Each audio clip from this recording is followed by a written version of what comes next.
un cours sur tout Bishvat. Et ce que j'ai choisi, c'est le Siman Resh Yudalev. Donc les semaines précédentes, on avait parlé du Siman Resh Bet, Siman Resh Gimel, parce qu'on a commencé à parler de Boré Priyaetz. Et là, on va sauter à Siman Resh Yudalev, parce qu'on parle de Din et Gdima Bapiri. C'est l'ordre des priorités.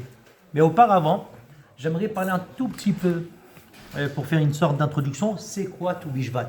Et lorsqu'on prend le Shulchan Aruch Yoredra Siman Shin Lamed Aleph, Seif Nun Zayin et Seif Kouf Kafé, là-bas ça a rapporté Yom Tu Bishvat, le jour de 15 Shvat, c'est Rosh Hashanah La'ilanot.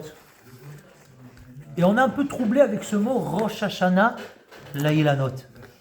Pourquoi? Parce qu'on a l'impression que c'est un jour de jugement. C'est comme le fameux Rosh Hashanah. C'est-à-dire on est jugé, mais en réalité les fruits de l'arbre ne sont pas jugés à cette période-là. Quand est-ce qu'ils sont jugés les fruits de l'arbre? Eh bien c'est la deuxième Mishnah dans Masechet de Rosh Hashanah, là-bas c'est rapporté Be'arba Prakim Nidon Haolam, et c'est rapporté les récoltes à Pessah, et à Shavuot, à Tzeret, c'est là qu'ils sont jugés les fruits de l'arbre pour savoir combien vont produire chaque arbre de quantité de fruits. C'est incroyable. Et les deux derniers là-bas, donc c'est Rosh Hashanah, c'est les êtres humains, c'est le premier Tishri. Et après on a Sukkot, ce qui s'appelle Chag, c'est les eaux, combien il y aura d'eau dans le monde Nidonim Alamaïm. Donc finalement, lorsque je parle de tout Bishvat, ça n'a rien à voir, quand je dis Rosh Hashanah, ça n'a rien à voir avec un jour de jugement. Alors c'est quoi? Tout Bishvat, c'est c'est juste l'endroit, c'est purement technique, c'est la date qui fait que je sais par rapport au Maasrot. Maasrot, c'est la dîme. On ne peut pas faire d'une année à une autre, d'autant plus qu'il y a Maaser Rishon, Maaser Sheni, la première, deuxième année. Lorsqu'on arrive à la troisième année, c'est Maaser Rishon, Maaser Ani, ce qui détermine est-ce que le bourgeonnement a eu lieu avant tout Bishvat ou après tout Bishvat. S'il a eu lieu avant tout Bishvat, ça appartient à l'année précédente. S'il a eu lieu après tout Bishvat, ça appartient à l'année d'après par rapport au calcul. C'est juste par rapport à Maasrot et notamment aussi Orla. Tout Bishvat, la sève elle monte dans les arbres et c'est ce qui détermine par rapport aux lois reliées à Maasrot. Alors en quoi ça nous concerne par rapport à nous? Parce que finalement c'est purement technique. Comment ça se fait qu'on met des fruits sur la table? Déjà d'où vient ce minag-là? Il y a marqué dans le Sefer Tikkun Issachar, qui était à l'époque donc de Maran HaShulchan Aruch, Nohagim Ashkenazim, de base c'est un minag Ashkenaz, de faire à tout Bishvat d'orner la table de fruits de cette espèce d'Eretz Israël, etc. Et pourquoi? Parce que finalement, si on se souvient un peu, on mentionne ce Rosh Hashanah La'ilanot, on va commencer à prier, bien que le jour du jugement c'est après, mais on commence à prier pour qu'il soit bien béni. Parce que la sève, elle monte à ce moment-là, je ne sais pas, c'est comme un bébé dans le ventre de sa mère, et ben on commence à prier depuis qu'il est dans le ventre de sa mère. Après, il y aura, quand il va sortir, il y a la Rosh Hashanah qui va déterminer, mais de prime abord, on essaye donc lorsque la sève, elle monte dans les arbres, on prie pour que ça se passe bien. De la même manière que à Shavuot, lorsqu'on apporte les deux pains à Tzeret, c'est à ce moment-là qu'Hachem il va bénir. Et bien là aussi, on essaye donc de donner un petit peu de notre part et essayer donc de faire des bénédictions. Ça influence sur Ilan Aelion, etc. Donc ça rentre donc dans des domaines qui sont en plus de la Kabbale. Rabbi Chaim Vital, il parle de ça. Il y a un Koach HaDibur, une force de parole. Et quand tu vas faire la bénédiction, ça va donc influencer. Mais aussi ton étrog. Ton étrog, quand est-ce que c'est déterminé? Le étrog que tu auras sous côte prochain, il va pousser dans l'arbre. La sève, elle monte, c'est à l'endroit où il va sortir ton étrog. On est là comme ça, on achète nos étrogs. Mais ton étrog, il est déjà défini et déterminé quel étrog il va aller pour chacun. Donc finalement, il y a une fila qui a été rédigée du Ben Israël qu'on essaiera donc de distribuer, à dire le jour de tout Bishvat, tu pries pour que ton étrog il pousse bien et de faire les mitzvot de façon méhouda. Donc ça, c'est un petit peu en guise d'introduction. La mahala de tout Bishvat, elle est tellement forte qu'on ne jeûne pas, on ne fait pas tachanounim, c'est comme une sorte de Yom Tov. Donc même quand ça tombe Shovavim, lundi, jeudi, là en l'occurrence cette année ça tombe lundi, eh ben, les gens ils ne vont pas jeûner ce jour-là. Et pour aller un tout petit peu plus loin avant de rentrer donc dans la halacha, le Ben Israël nous dit qu'il y a 30 sortes de fruits. 10 qui appartiennent à Olam Bria, 10 qui appartiennent à Olam il y a Beria, Yetzira et après Asiya. Atzilut, j'en parle même pas. Atzilut, c'est hyper élevé. Donc quand je prends le niveau le plus inférieur, c'est Asiya. Après, il y a Yetzira et Beria. Il y a la création lorsqu'il façonne et lorsque le monde de l'action. Et bien, il faut savoir que plus on s'approche de la Gdusha et de la sainteté et de la pureté, plus les fruits, regardez, ils n'ont pas d'écorce, ils n'ont pas de noyau, ils n'ont rien. Et il y a 10 sortes de fruits comme ça, puisque c'est très proche donc, de Olam Hatzilut, donc ça tombe dans Olam Beria. Finalement, ces fruits-là, comme je prends par exemple les raisins, parce que ce n'est pas des pépins qui ne se mangent pas, il y a des raisins, il y a les pommes, etc. Les limonimes aussi, ça se mange en entier. L'impureté, elle n'arrive pas à rentrer dans le fruit. Et après, quand on passe à Olam Yetzira, qui est intermédiaire, il y a Olam Asiya, Olam Yetzira, Olam Bria. Ce Olam Yetzira, en réalité, vous allez avoir des fruits où ils ont un noyau à l'intérieur. Pourquoi? Parce que les forces de l'impureté essayent de prendre en prise du fruit, mais le fruit il est tellement fort, il est tellement kadosh parce qu'il est quand même assez proche de Olam Beria. Donc, ça arrive et ça rentre à l'intérieur du fruit, c'est la Gdusha qui a pris en prise du mal. Mais quand même, il y a ce noyau-là. Donc, si vous prenez l'exemple des olives, des dattes, des mangues, voilà, de tout ça, il y a un noyau qu'on va sortir. Et à la fin, vous avez Olam Asiya. C'est quoi Olam Asiya? Le monde est lié donc à l'action.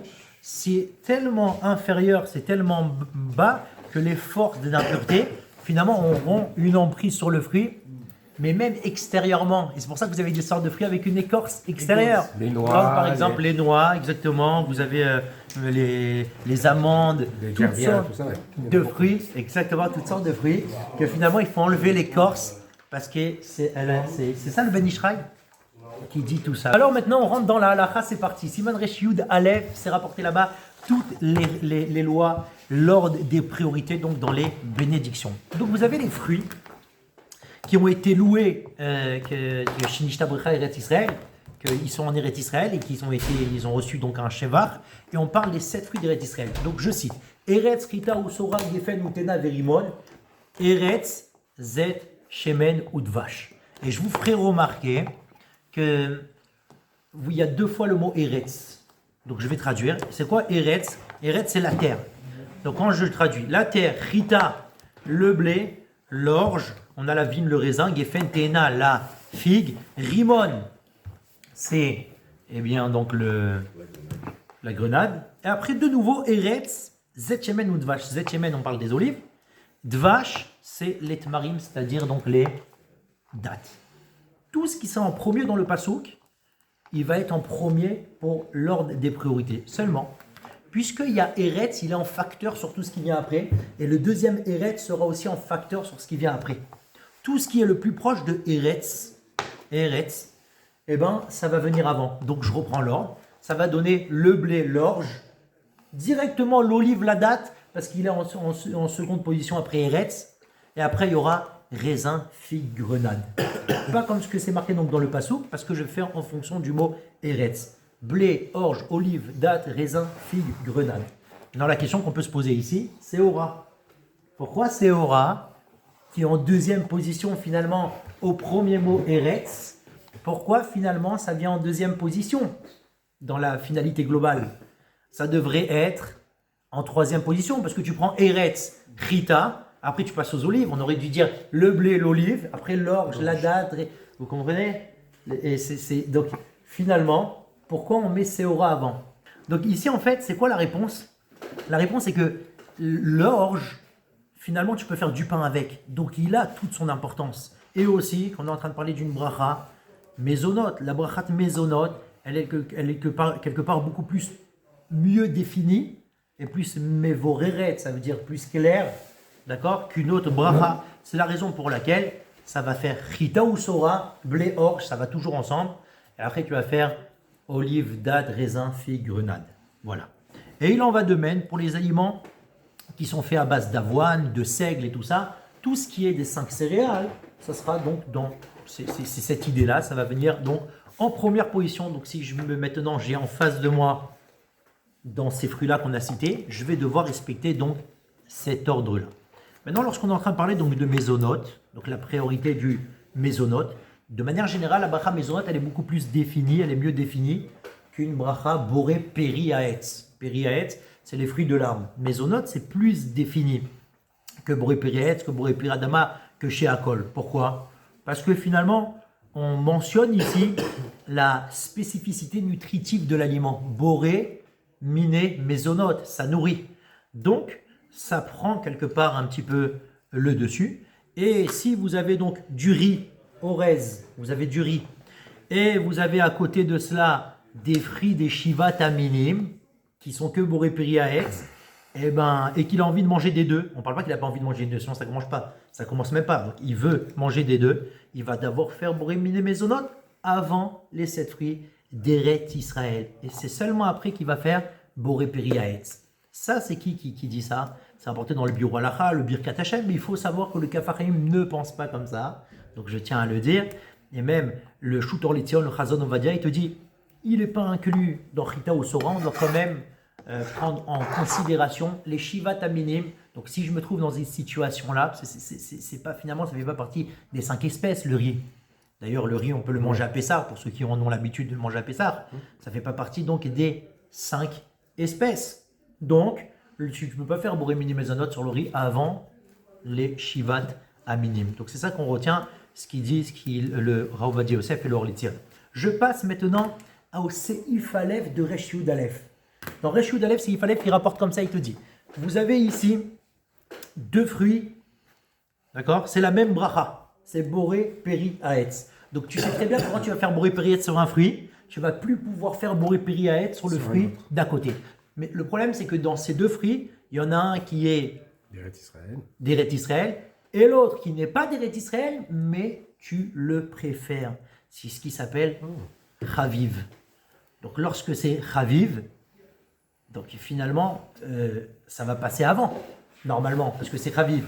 Eh bien non, dans un cas pareil, ça serait un manque de respect par rapport aux fruits d'Eret Israël, donc tu vas devoir faire d'abord la bracha sur les fruits d'Eret Israël. Et quand tu dis Eret Israël, c'est pas forcément la provenance. C'est un fruit qui... Exactement, c'est pas forcément la provenance. C'est vrai que les poskim ils parlent de ça entre une date qui vient du Maroc et une date qui vient d'Eret Israël. Toujours le Maroc. Peut-être il va falloir prendre la date qui vient d'Eret Israël.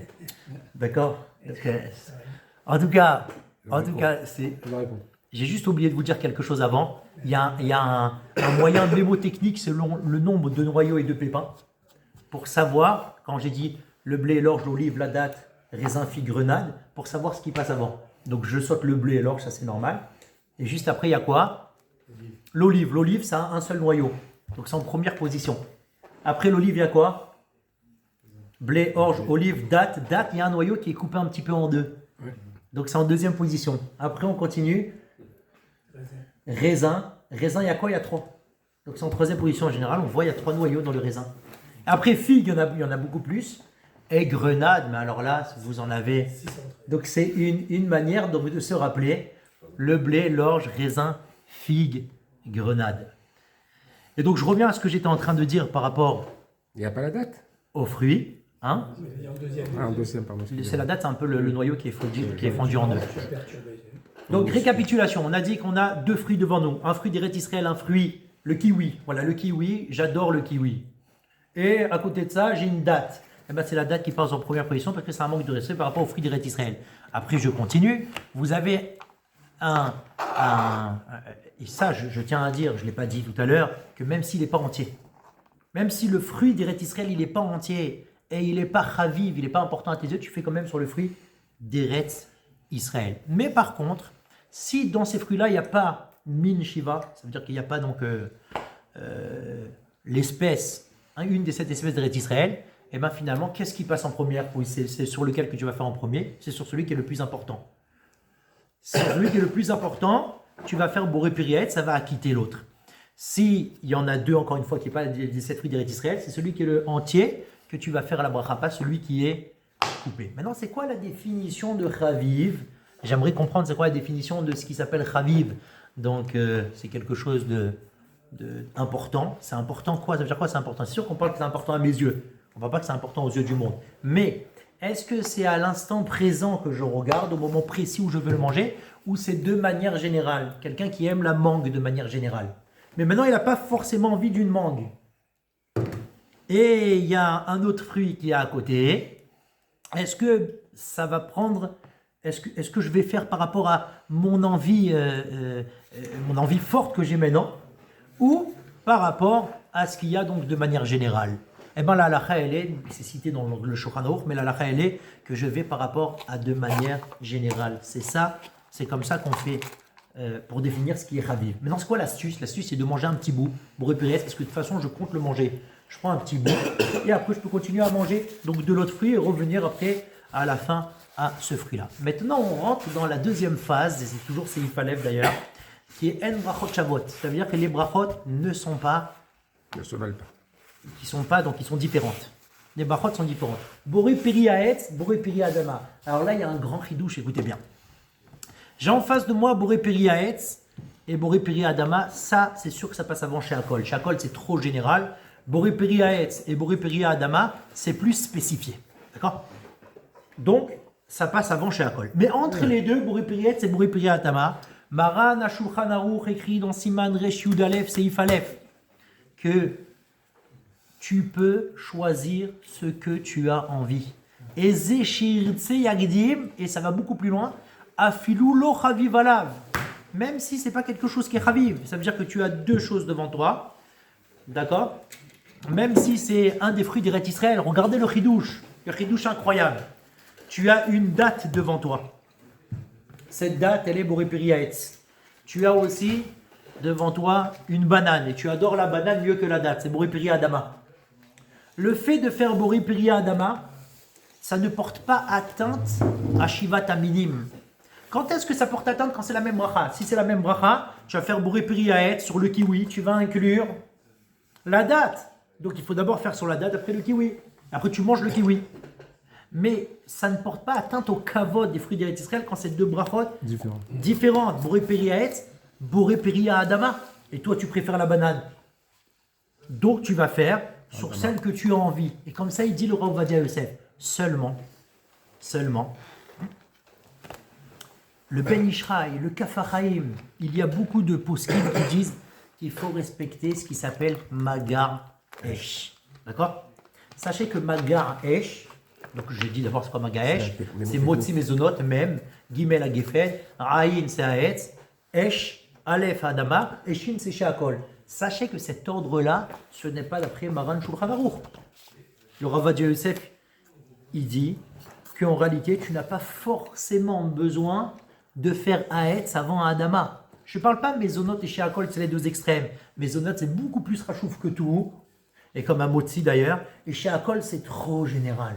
Je suis en train de parler juste entre Haetz et Adama. Haetz et Adama, Rav Ovadia Yosef stipule que tu peux très bien faire la bracha sur laquelle tu as envie. Tu peux faire Adama avant Haetz sans aucun problème. Et même si tu as en face de toi une des 7 sortes des fruits d'Eretz Israël, tu fais d'abord sur la banane à Adama, et ensuite tu feras Haetz. Tu n'as pas porté atteinte au kavod, au respect quelque part des 7 fruits d'Eretz Israël. Mais le Ben Ishraï et le Kaf HaChaim, ils te disent pas du tout. Le Haetz sera toujours avant Adama, parce qu'apparemment il est plus spécifié. C'est un fruit qui est dans l'arbre. Il faut donc prendre en considération cette chose-là, et surtout qu'il y a le Yeshomrim dans Seif Gimel qui dit de faire Haetz avant Adama. Donc ils prennent en considération ça. Il y a aussi un Taram dans le Sod qui parle là-bas de faire toujours Boré Peri Haetz avant Boré Peri Adama. C'est-à-dire que c'est une marque locale dans la compréhension du Shulchan Aruch, ou bien si tu prends... Non, quand tu prends les mots du Shulchan Aruch, c'est comme Rav Ovadia. exactement. C'est ce qu'il Rav Ovadia, il rapporte les mots du Shulchan Aruch. Le Ben Ishraï, en fait, c'est pas qu'ils sont prolèques, c'est que comme il y a 2 fois où le Shulchan Aruch va prendre Yeshomrim, ils veulent prendre en considération aussi le Yeshomrim. C'est-à-dire que c'est sûr que si quelqu'un n'a pas fait comme ça, il est Yotze Yedechova, c'est sûr, Vadaï. Il n'y a aucun problème. Mais c'est juste que, comme ils veulent prendre en considération le Yeshomrim de Boré Peri Haetz, Boré Peri Adama et surtout Alpisod, c'est pour ça qu'ils disent de respecter ce qui s'appelle Maga Esh. Mais en réalité, si c'est plus raviv le Boré Peri Adama à ses yeux, alors à ce moment-là, peut-être que d'après tout le monde, en tout cas le Halakha Berura, il rapporte ça, et j'en parlerai juste après. Le Halakha Berura, il va rapporter ça, que je vais faire sur le Chaviv, parce que c'est le Chaviv qui va... Je vais en parler tout de suite. Vous prenez du vin. Le vin, c'est les raisins qui ont été écrasés, et c'est devenu du vin. Comme c'est devenu du vin, donc c'est une bracha qui est beaucoup plus élevée. D'accord, c'est rapporté là-bas donc dans Seif Dalet, dans le Rama.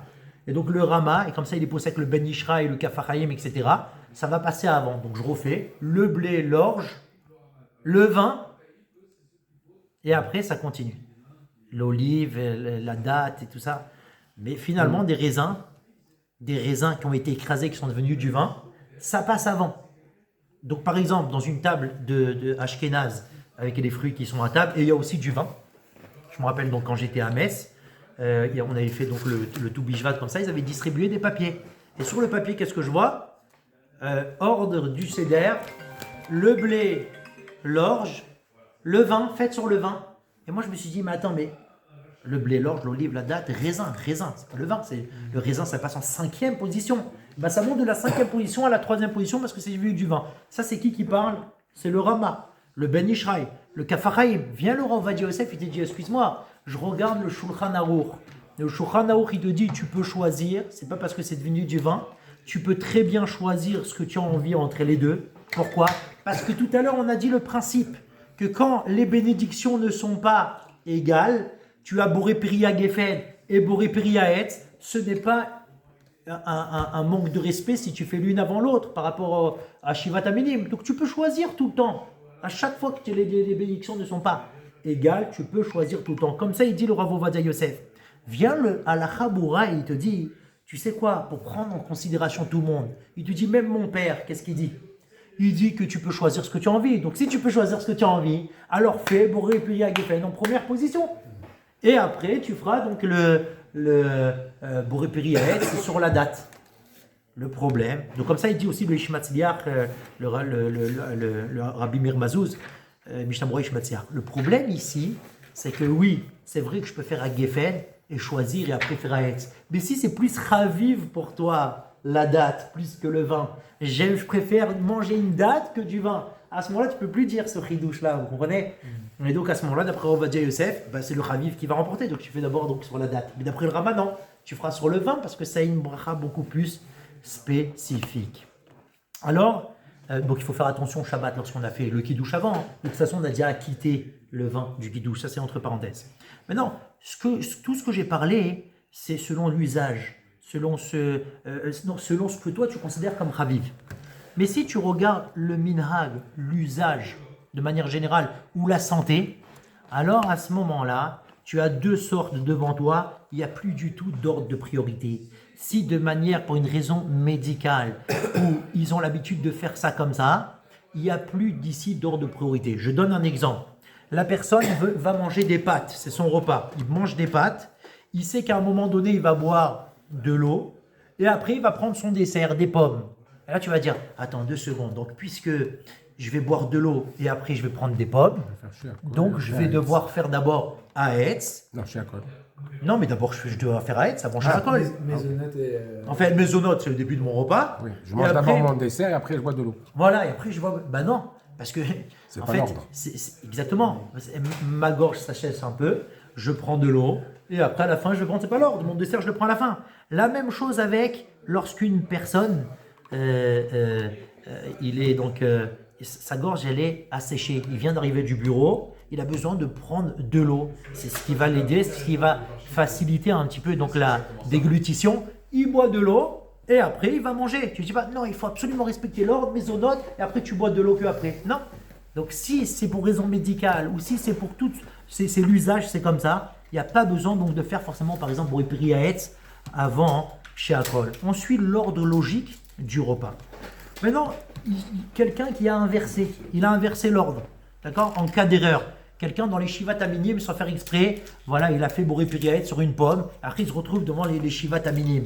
Est-ce que finalement il va devoir refaire Boré Peria Etz ou pas? Ça c'est cité dans le Chazon Ovadia, le Rav Ovadia Yosef, il dit non, c'est que quelque chose donc qui est les Khatrila, donc je le cite quand même, et donc il n'y aura pas besoin donc de refaire forcément.